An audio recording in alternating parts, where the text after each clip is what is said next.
Koka sunarai sunarayanti. Koka sunarai sunarayanti. Koka sunarai sunarayanti. Koka sunarai sunarayanti. Koka sunarai sunarayanti. Koka sunarai sunarayanti. Hello, hi. We're here for the second episode of the Mango TV podcast. Today we have Jorge Ferrer, who's an author, and he's got his PhD in clinical psychology at Institute of Integral Study of California in San Francisco. He was the chair of East-West Psychology Chair, and now he's wrote his fourth book on love and relationship. Here we are. Hello, Jorge. Thank you for coming. Hello, pleasure to be here. So why don't we jump straight in with your fourth book called Love and Freedom? So Love and Freedom deals with a romantic relationship. Why don't we first have a quick look at the current state of affair of relationship? I mean, from my perspective, you know, I'm now 52. My childhood friend have been married for 20, 30, 35 years. I would say that there is a general discontent. In monogamy, some of my friends have completely eliminated sexuality from their life. And you can see that. You can see to what extent the lack of sexuality reduce vitality, reduce creativity for certain people. But I've been speaking with some of my friends, and this is a little bit of a problem. Many other friends have divorced. In America, 50% of marriage end up in divorce. So why don't you tell me a little bit, what do you see around you? Thank you. Well, I think the first thing to say is that, cheating is no longer a thing that only men do. It's a thing that more and more women are also doing, and that's like a shift from previous decades. In the last decades, the amount of women also who are going to affairs, have like really increased, almost reaching the levels of men. So that's like an important factor here. Because, cheating was something that our blessed grandmothers used to say is like, oh, that's just what men do. No longer is so. So for me, I always like to look at the deeper reasons or deeper motivations underlying people's behaviors that could be damaging for others. And like in my own research, both kind of like through study and also like through talking with numberless people who have committed infidelity or affairs, I see two things. One is that, of course, there is like certain people, especially men, who can really cheat for very kind of like self-centered, selfish reasons. Sometimes, narcissistic reasons. Sometimes they need like a boost in their self-esteem as men. Sometimes, they're just, humanizers in some ways, things they have learned. But ultimately, I think like an increasing or even perhaps most people who cheat these days, they are cheating because they are lacking something really vital in their lives. And normally cheating occurs when after quite a number of years, of partnership in a monogamous structure in which as you mentioned, the vitality and the regeneration powers of sexuality has decreased, and then the monotony has entered and the routine has entered. And one of the things that most people who cheat tell couples therapists, is that ultimately, when they go deep down, they say like, I did it to feel alive again. So this is very important. There's something very vital behind cheating. And the other thing to understand is that people cheat not because they don't love their partners, If they don't love their partners, they would leave them. But they cheat because they want to stay with them, and at the same time, they don't want to sacrifice, that vitality and that energy in their lives, So that's like a paradox. They cheat because they love their partners, and they know or they suspect that their partners would not support that openness. We could talk much more, but let's flow to see where you want to go with all this. Yes. I'm thinking about what Christopher Ryan, we produce a documentary called Monogamy, which is available on Mango TV. And Christopher Ryan has a background of anthropology, and him with the wife at the time, they spent 20 years researching the animal kingdom, looking for monogamous species. And he says that there are non-monogamous species. They sometimes mate for life, but there is no monogamous species. Is that true? I think he's right. I mean, it was not his research; it was Barash and Lipton research who established this fact, like that many species that were thought to be biologically monogamous are actually only socially monogamous, but actually behind the bushes they have other lovers, especially all those little birds that we took as the the epitome or the symbol of romantic love, but definitively also in the mammals. And yeah, there are very few species who are monogamous. There is like some mices, that are seemingly monogamous, but there is very, very rare. I think that's completely right. What do you think about this idea that reciprocal monogamy is a very recent concept? Someone in the documentary was arguing that men impose monogamy on women for most of history of humankind, but it's only with the woman right in the 60s that reciprocal monogamy really became a thing. Without generalizing or universalizing, I think that's completely right. I'm sure there were exceptions throughout history of like couples who stayed together and men who were loyal to their wives, but I think it's completely right. Like I think it's only like 50s and 60s in particular and 70s that there was like what Anthony Giddens talks about, a democratization of spirituality and democratization of relationship, of intimacy in particular, not spirituality. So in that, with women's revolution and women's rights and entering the labor market, that changed the rules of the game. But historically, what we see like throughout history and throughout the world, mostly with many exceptions, of course, here and there, and indigenous tribes and so forth. But what we see is like, men having many women and controlling female sexuality of their wives, So that's very sad, but that's like, I think, a accurate assessment of our history in larger strokes. So how do you explain that we have this concept, of monogamy, which is not working, is not natural, and it's very recent, but yet we take it as the default mode system, and we beat ourselves down if we're not good at it? How do you explain that contradiction? Yes. Well, I think the roots of this system, and that I elaborate in the book about them in some places, is like, patriarchy plays a huge role. Patriarchy and the control of female sexuality, especially the concern of many men of like, raising kids from your neighbor versus your own kids and giving children from another man your inheritance. I mean, that was probably the origin of a lot of, throughout cultures, a lot of the men control for women's sexuality, that reached, of course, delirium proportions in the medieval ages with the chastity belt, right? So that was on the one hand, and that also was very reinforced by the Judeo and especially Christian ethics, Christian ethics and Christian morality, and in which women also were considered to be embedded also like the archetype of the Madonna and the whore, like your wife and women, you were supposed to be pure and non-sexual, and at the same time men wanted sexual women, so embedded like this split also in the men's psyche and in women's psyche as well. So there were like many factors actually in the emergence of monogamy in Europe, also economic factors, and there were many factors, but I think patriarchy and Christian religion, I think, were like two of the major ones. I see. And so, this conversation is definitely not a substitution for the book. So the book is coming out in, when is the book coming out? July 15th. July 15th.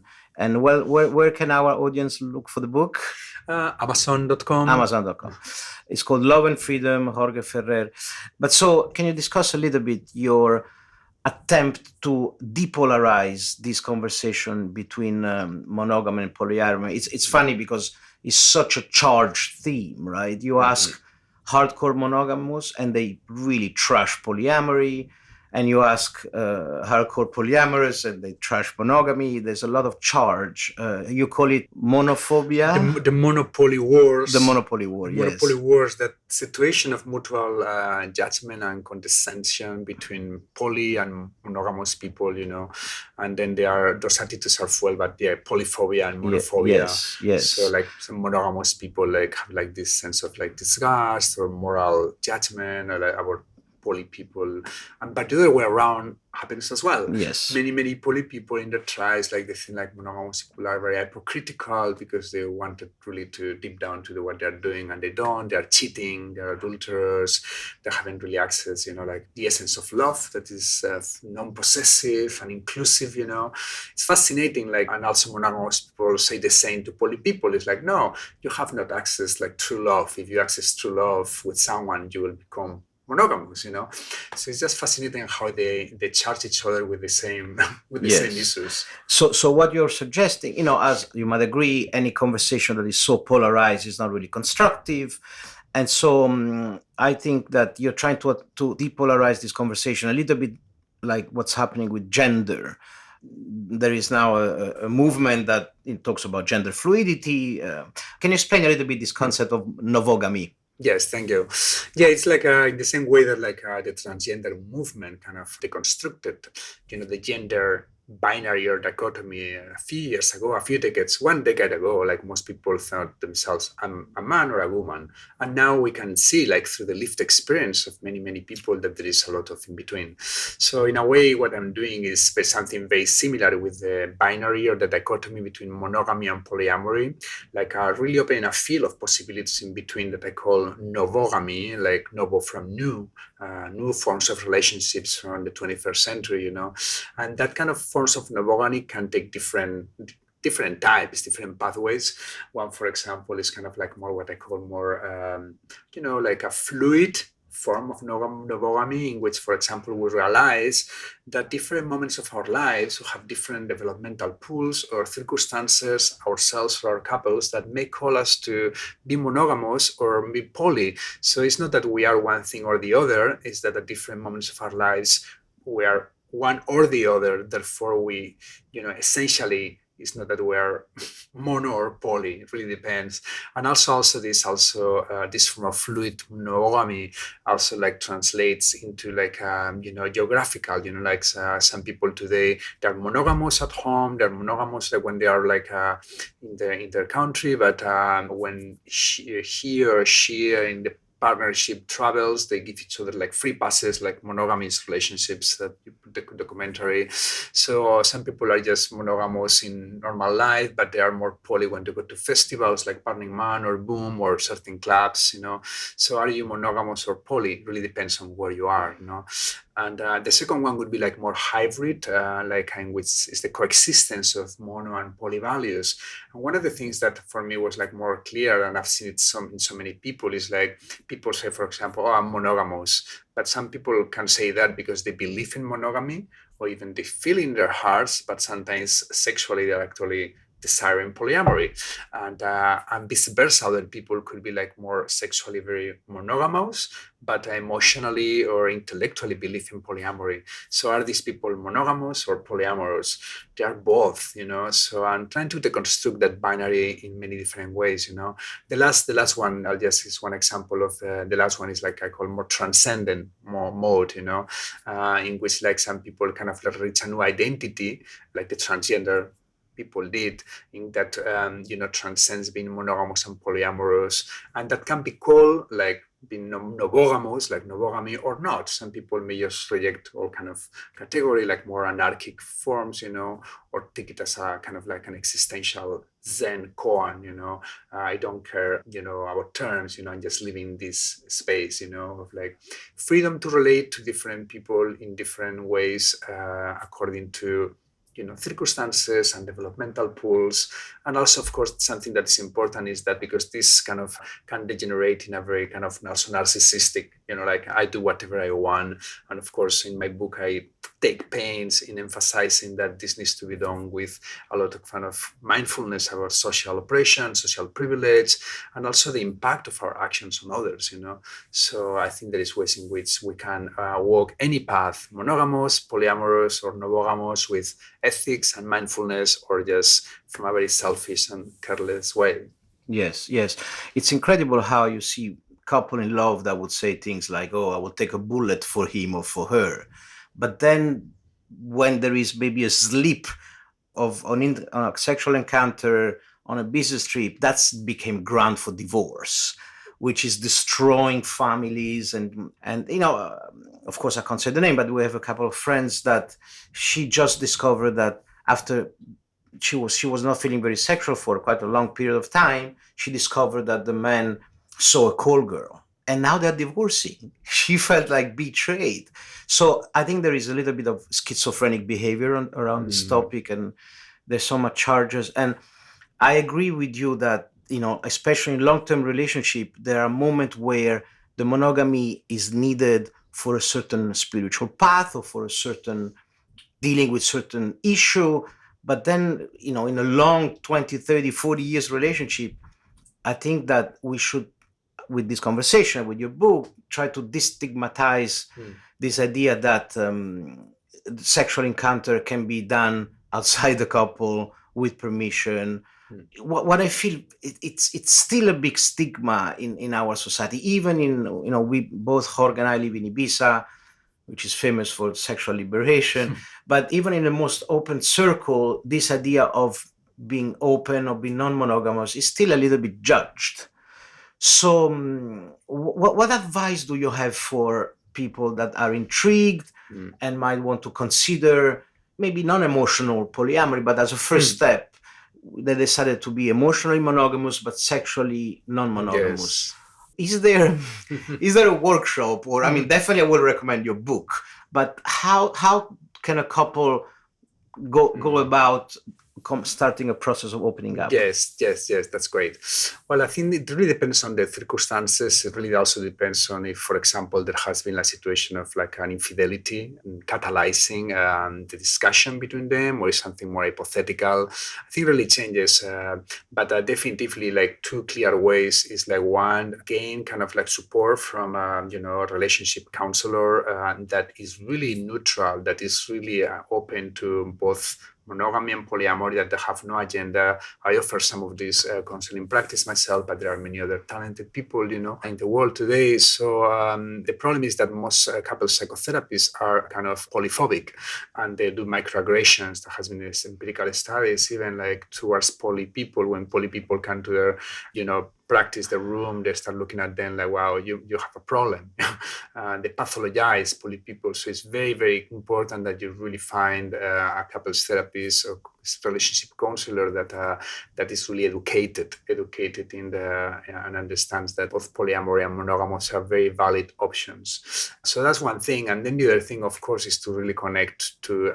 the tribe, to the larger community of like poly people. Because if you are a couple opening your relationship and all your friends who are couples are monogamous, and they have judgments towards what you're doing, and perhaps fear that what you're doing is going to, spread into the relationships, it's going to be very hard.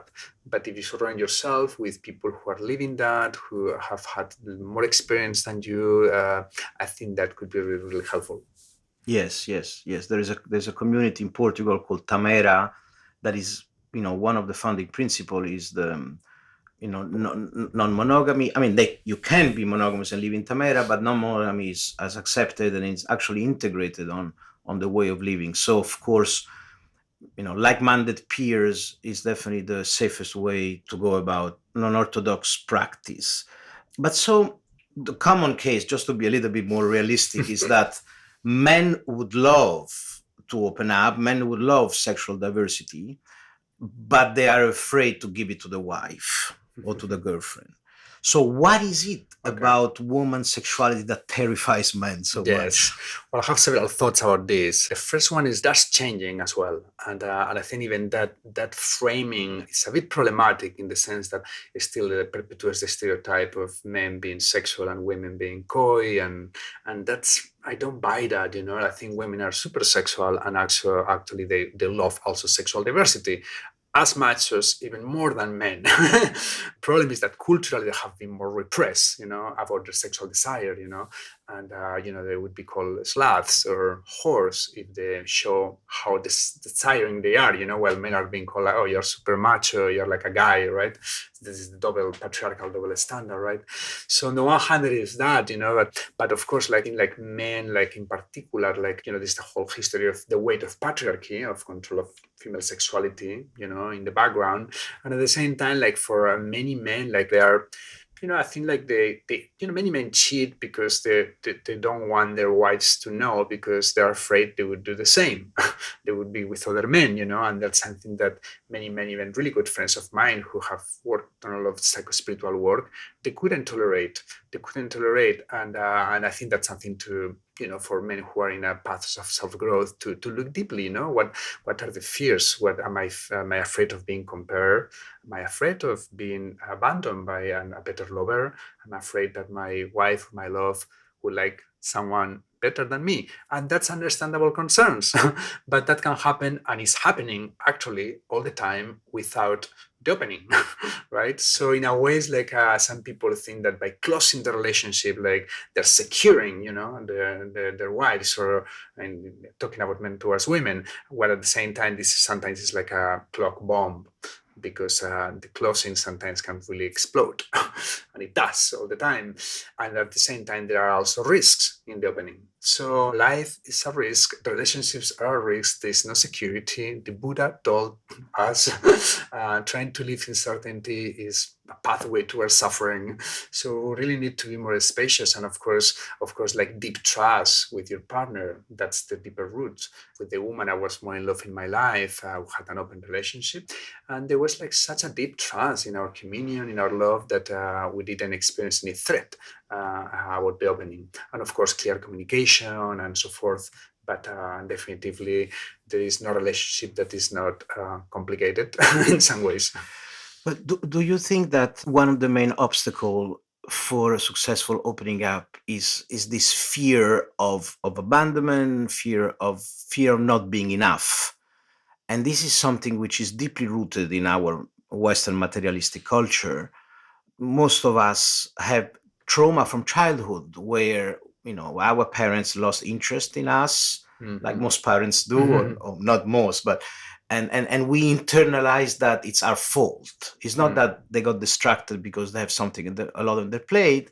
We think when we're like 5, 6, 7, 8, 9 that they got distracted because we're not worthy of their love. So we internalize, and of course I'm simplifying, Yes. we internalize this feeling that we're not enough, and then we project in our relationship this fear, and we are terrified about opening up. So maybe the recommendation is to work on this fear, work on this trauma. Right. And so I want to take this opportunity to maybe move to another topic which I think is very important, and I love about you, is this workshop you're doing called Embodied Spirituality.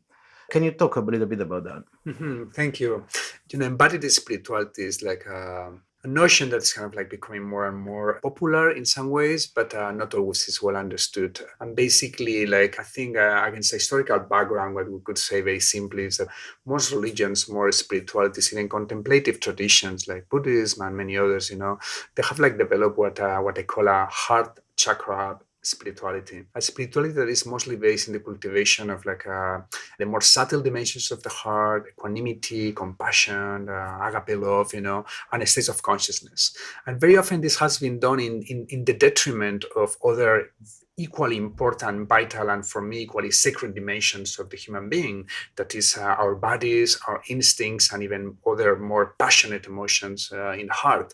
And I think this gives us like a very kind of dissociated spiritual life that translates, for example, in what we're seeing now, like the Me Too guru movement, in which like so many, even like highly accomplished lamas and highly accomplished like psychic healers, indigenous elders, they go into like sexually harassing and abusing many women and even children at times.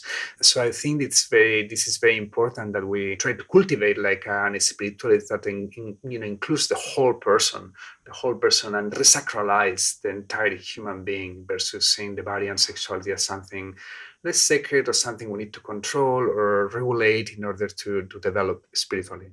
Yeah, this is so important. Like Margot Anand, as a Tantra teacher, would say is that all these spiritual traditions, they just tell you not to look below the waist because it's dangerous. But so I just want to give the audience a little bit more of a sense of what's happening in those workshops, because I did the first one, and for me it was one of the most powerful experience. Can we describe a little bit the type of exercise and what you've seen? You've done this workshop for a long time. What is the empirical outcome? Mm. Yeah, I'm an Scorpio. I like to be a bit intriguing and mysterious. So I normally don't unveil like the description of the practices because, in like ways, they're very simple practices. What I can say is that they involve like a respectful, mindful, physical contact among participants. We call them interactive embodied meditations. Like a lot of meditation practice takes place like without contact from other people, most of it, so this is like bringing like contemplative practice with the body, and also like tapping into kind of like the vital energies of the human being. And this is part of what start kind of like integrating like the two polarities that has been more dissociated in our culture, like consciousness and instinct, or spirituality and sexuality. So it's a word that is very integrative and does not involve necessarily like nudity or like a sexual activation, like some neo tantra workshops or others. So it's much more subtle the word, but in a way like it's extremely deep, and it can go very very deep, and like there's certain clicks in people's energy that sometimes stay. So I've been facilitating that work for 20 years almost. We used to operate at Esalen Institute in California and many other places. Yeah, it's very kind of collaborative. That's another dimension that is very important.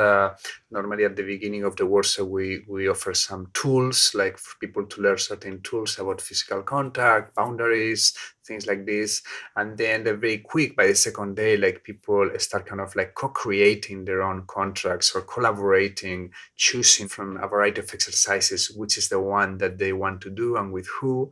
And that's very important, because when a work is taking everybody to the same places, that could be very growthful, but it's much more worthful when each person can choose wherever they need to go.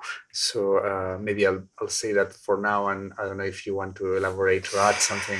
Giancarlo. Maybe I quickly share my experience. For me, this idea of using another person's body to create a sort of a mystical moment where the receiver and the giver are 100% present, and just using their body energy in an act of love, really, in an act of support. So there is this moment where you gently touch each other on this vital part in the chest, in the heart. And I felt there was two aspects for me. One was the idea of being in service, physically in service, where you stay sometimes in an uncomfortable position for 20 minutes on your knee, just for the well-being of the other person, and that feels great. And then there is this energetic work that is very subtle, but you can feel the energy. Anyway, we're not going to be able to explain it properly. So where can the audience find info for the next embodied spirituality workshop? I post info on my website. It's Jorge N, like in Nancy, Ferrer.com. Maybe, I don't know if in the podcast maybe we can also write some things. I also had like a discount code for my next book for listeners of this podcast. Very good. So we can also add that 30% discount. Great. Thank you very much. Just for your listeners, Giancarlo. Thank you very much.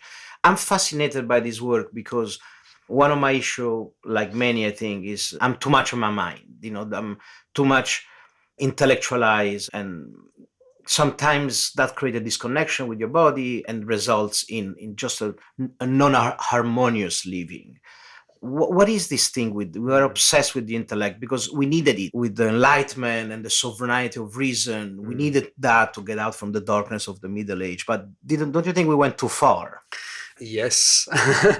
In the sense, like, if you look at it, like most education, except in the kindergarten, like focus on the mind. So basically, in order to get like emotional education, we go to the therapist. It's not in the schools. Now it's starting to change little by little, in order to get the spiritual education, we have to go to the monastery or to Buddhist retreats or whatever, So in a way, like the education we receive is very kind of like partial, very biased towards the mind, and not only towards the mind, but yes, toward the mind's analytic rational powers, because the mind is beautiful. The mind also has very symbolic and imaginal, visionary aesthetics dimensions, but the education we receive in part because of the great success, of instrumental reason and science, it's like this is how we get free from dogma, and the Enlightenment project, and this is how we get things done that matter, like science.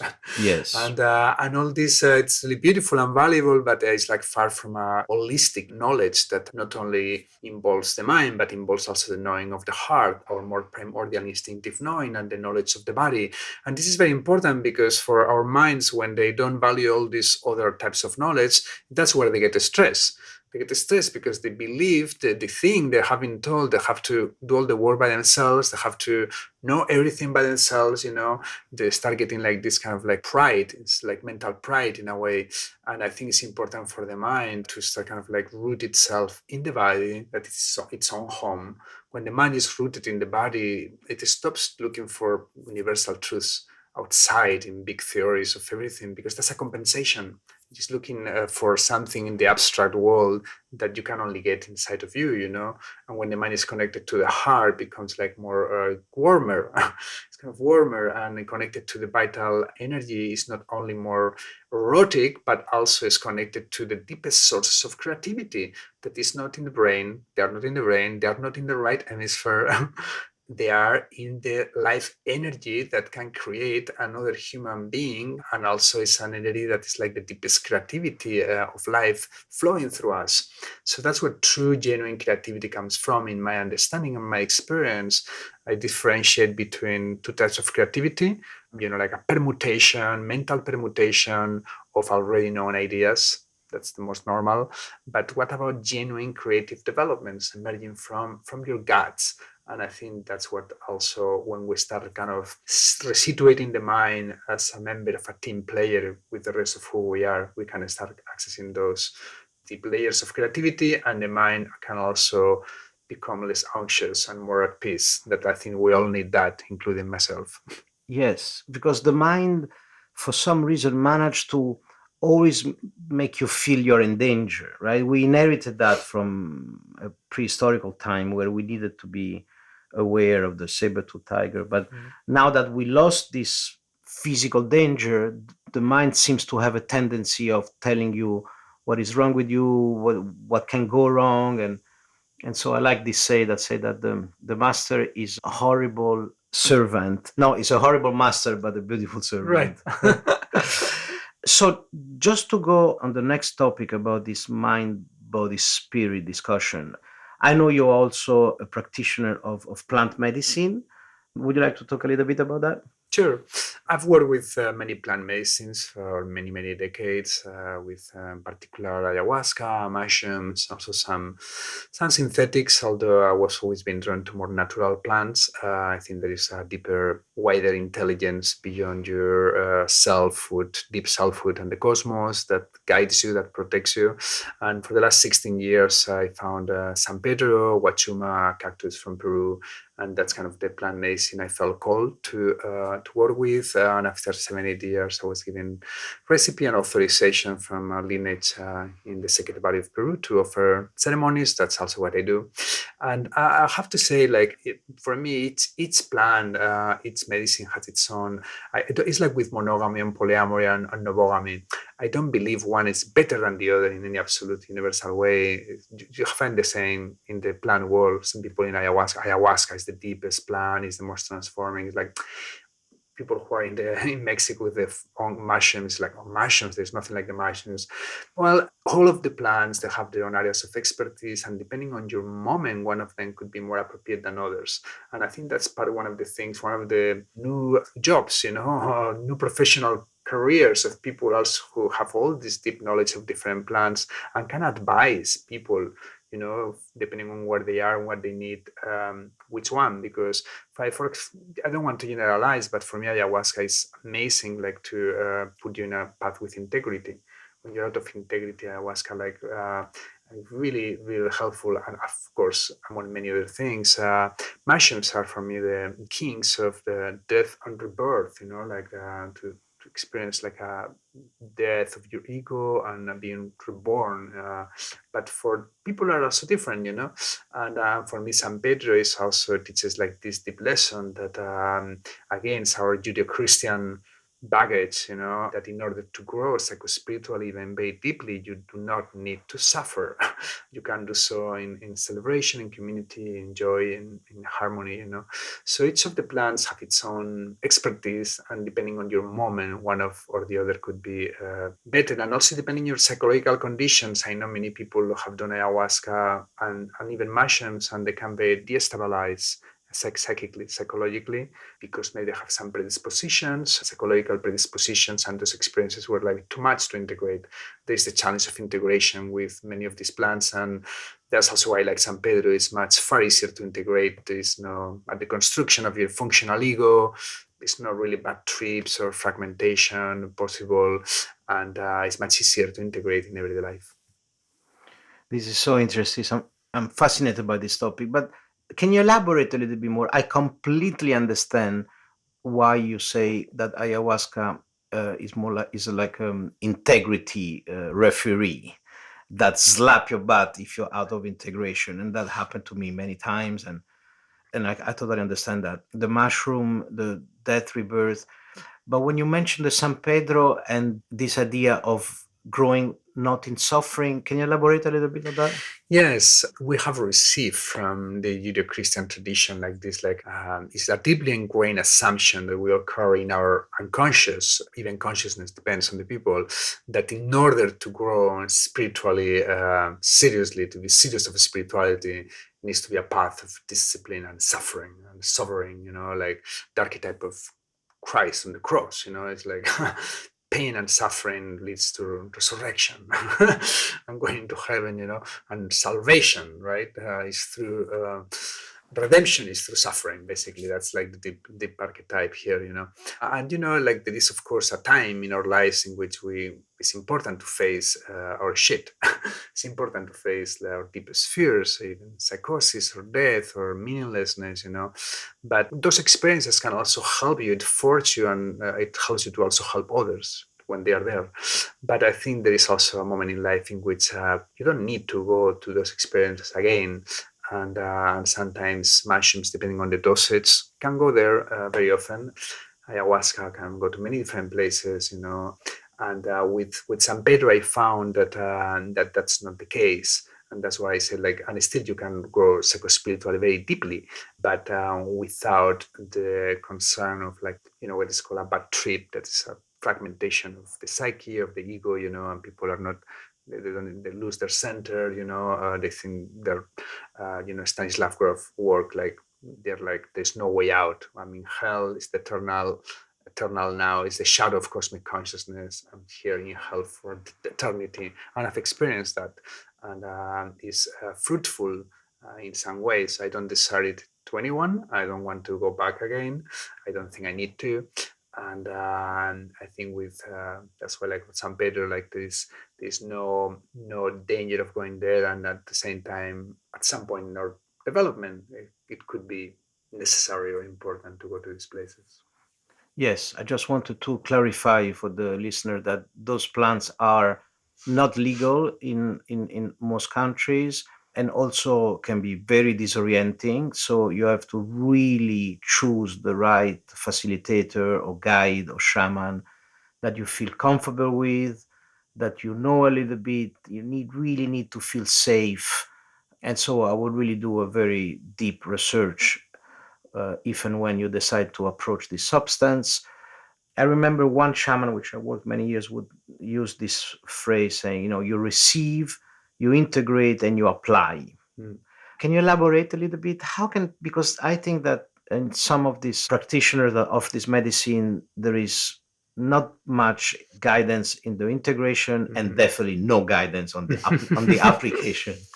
Yeah, that's part of the problem. Like when these plants were taken in the traditional societies, mostly indigenous, the integration was happening more organically because the whole culture was geared towards, a cosmovision that will help people, going through those rite of passages and to be integrated, in society in a different way. They were given a different role, for example. Now they are adults when they go through that experience. And of course, the young girl helps integrate. But in the modern world, many people have like these experiences, and then they don't know what to do with them. And most definitively, traditional healers are not trained to help Western people to integrate their experiences.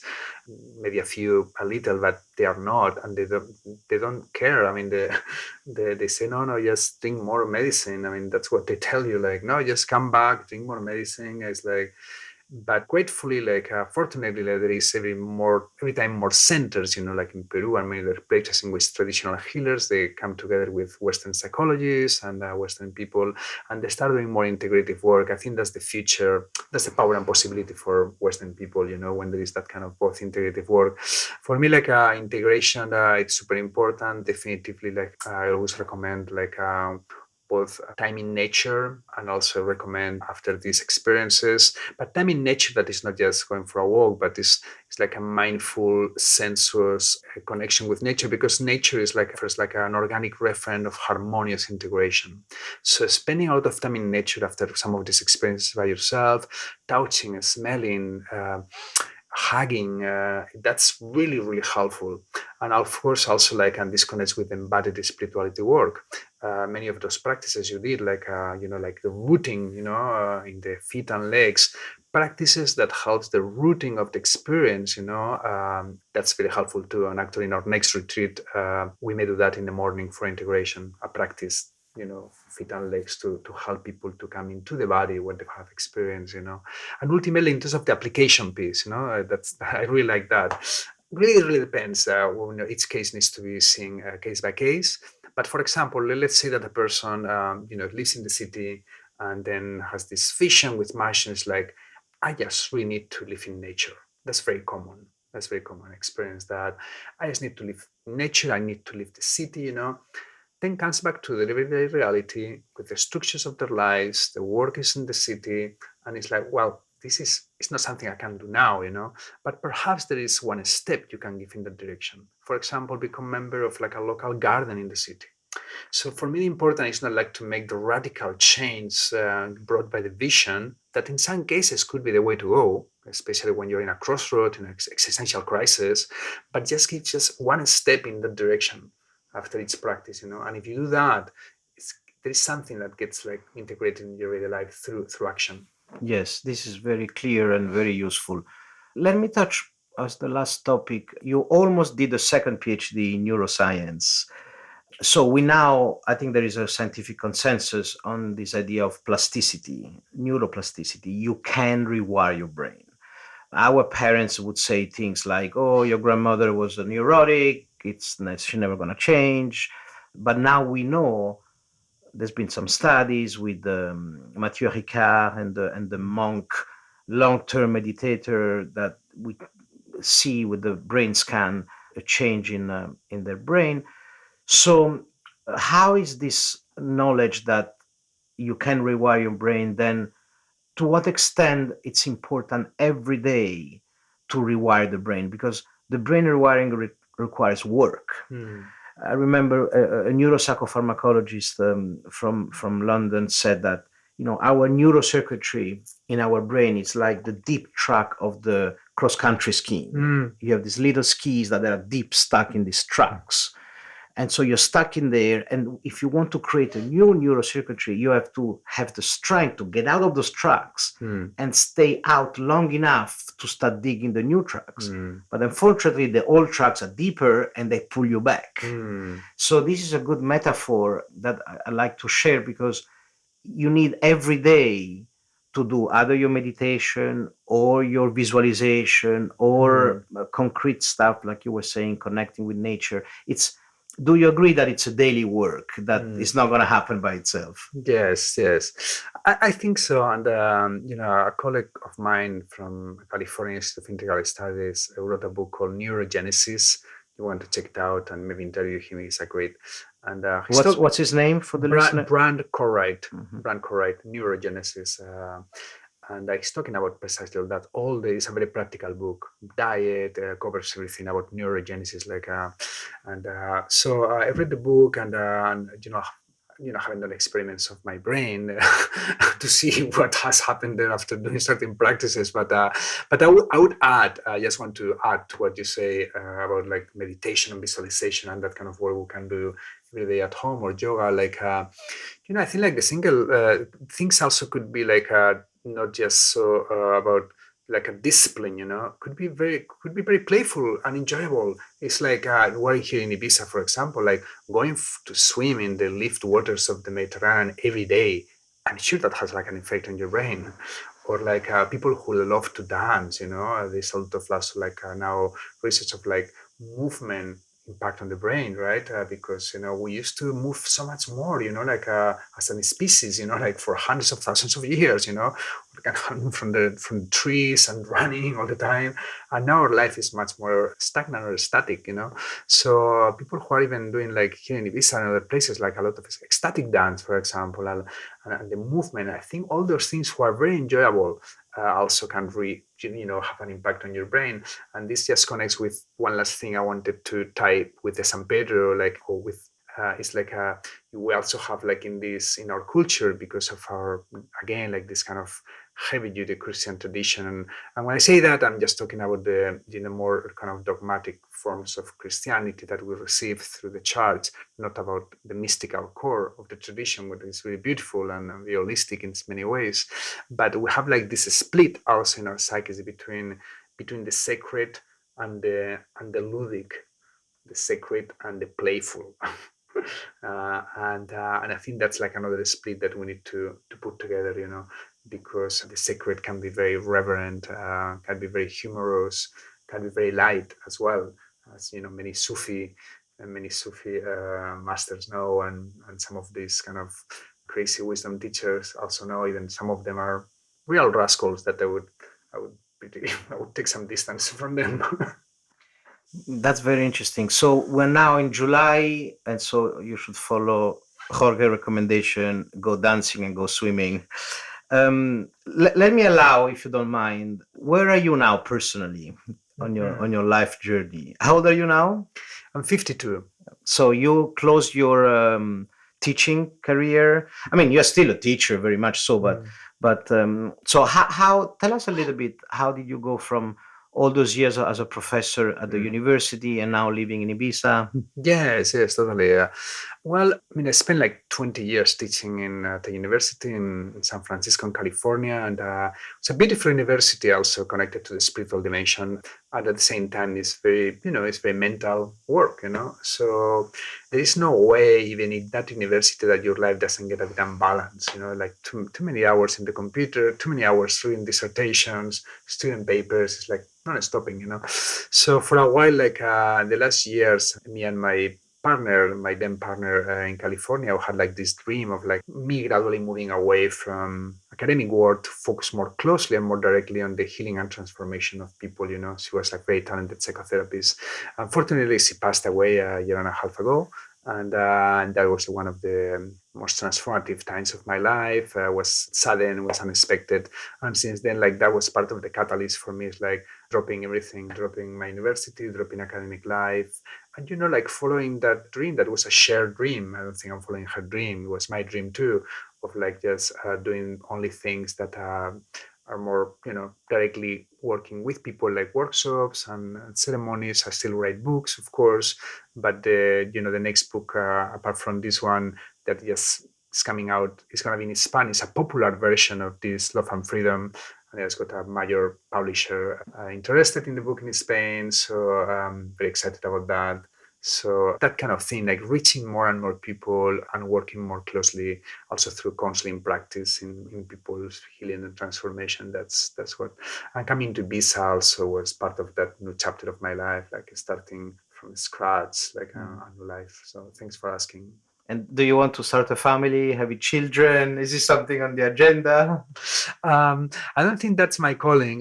You need to be open to life and to mystery. Like, so I'll never say never. Whenever people say I will never do that, I always kind of like half smile because I've seen that people who are very determined about life kind of plays with you.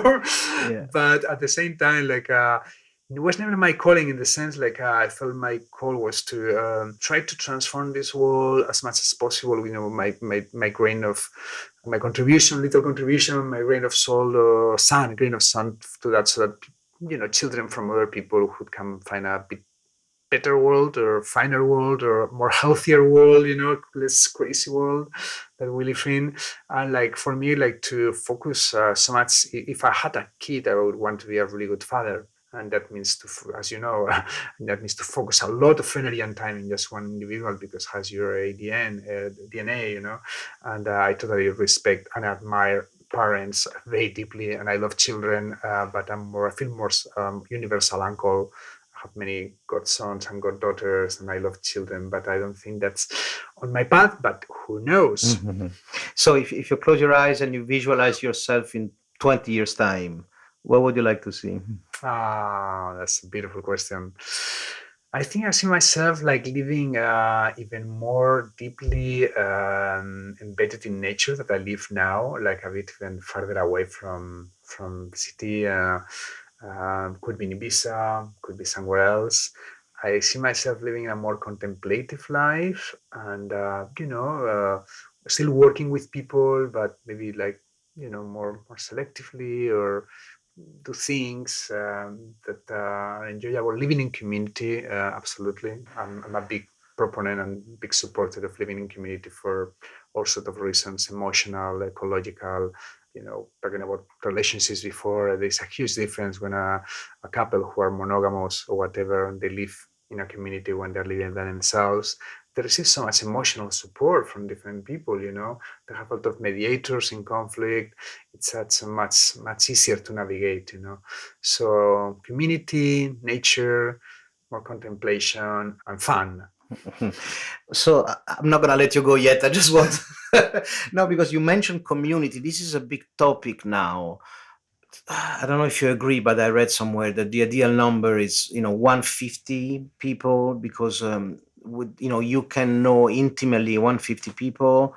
More than that, it becomes complicated. And then recently, I heard Yuval Harari saying that the problem is that when you try to put together, living together, hundreds of thousands, millions of people, then inevitably you develop power structure. And with power structure and hierarchy, then that's where things Mhm. start to be complicated. So you living in a community, but it's like a big house. It's like what, 10, 15 of us, Yeah, eight, nine, eight, 10. eight, nine, 10. But what do you think? I don't know what. Where should I go? Where I'm going with that? Do you see in the future in this planet a more nucleus of 100 people? Do you see exodus from the cities? Mhm. Do you think this is something which is welcome and encouraged? Absolutely, yes. And I think it was like a trend already in our culture, and the COVID crisis has accelerated tremendously this. I mean, I was in Barcelona during the COVID crisis. I was one of the people in the diaspora, but I was not the first. I was not the last. So many of my friends, so many people I know, they left Barcelona. They went to the countryside. Many of them living in community or looking for community. So it's like a really strong trend also in many other parts of the world. And as you, like, I've been very interested in communities, spiritual communities in particular, and spent times in Auroville, in India, in Damanhur, in Italy, and other places. I've never been in Tamara. I was invited, but it hasn't happened as yet. Tamera, yeah, yeah. Tamera. I want to go. I had friends who went there, and I spoke highly about what's happening there. So I think like the size is important, but Auroville is like 5,000. Damanhur place. But what for example, like our Auroville is like was 5,000 people, but they were living in a small communities, campaments, So when I spent there like a month, I was living with this beautiful community called Adventure. There were like 8, 10 people, within the larger structure. So that's what I see, probably seeing that is where I'm moving towards a lot of communities, and there could be like at some point kind of more, moving to kind of federations of small communities, like networks of people, and like a new way of life can be emerging from the grassroots, from these kind of like networks of communities, and of course, like what I see, like with my visionary hat on, and that sometimes I see like like a big polarization still before integration in our culture and in the world between like very technologically driven communities and people, with virtual reality and nanotechnology, and like, I mean, that's huge today, huge. And this is going to be like another camp, like really going back to nature, to the tribe, and it will get polarized for a while. And my hope is that they will get somehow integrated in the future, but I think it's going to take some time. Yes, but so since you have your visionary hat on, let me. I'm having so much fun to have you here available. My friend Daniel Pinchbeck, when we had Trump in America, and the country was getting really polarized, and then I was like, Daniel, we're reaching the bottom. This is like a cup of ayahuasca. We're now gonna try to look at the new American dream. And he said, no, I think we need another cup. And I think the other cup was COVID. So with COVID, we know what happened. The question now to you is, you mentioned a third cup, because you said that there might be before the integration, there's going to be more polarization between the nanotechnology. What's the term of the people that believe that? Technological, like believers. Singularity. Singularity too. Yes. Yeah. But so how do we see this planet of ours in the next 50, 100 years? Wow, that's a great mystery. That's a really great mystery, because things are moving so fast, and whenever we think or we feel that we have a sense of what's happening, then look, COVID shows up, and turns everything upside down, So I think that's very humbling. And I think we need to develop like this sense of like uncertainty and humbleness. Is like, wow, we really think we have things together here as Homo sapiens, who are very smart and have all this technological thing. And then suddenly life is like, bomba. And I don't know, like 33 million people. I mean, it's just unbelievable, and like all the major minds in the world, like trying to figure it out. And it has taken a year or more than a year, like to start making sense and find remedies, So I think, I don't know. I'm an optimist by nature. I always believe like there is like a deeper meaning, like in terms of our evolutionary history of unfolding of life. When there's this deep crisis, there is something better around the corner coming in. An example of this is the rise of Donald Trump in the States. For me, it was very clear, that was horrible. I mean, I was living in California, and we're all horrorized. And we're like, what the fuck? This feels like a surrealist movie. We don't want to be here. But at the same time, after 1 or 2 years, you start realizing that without Donald Trump in power, all those grassroots organizations, Latino and Black and women, is like, they wouldn't have raised with such a force. And now we have like, Alexandra, like in New York, like who might well become the first real woman American president, and thanks to Trump. AOC.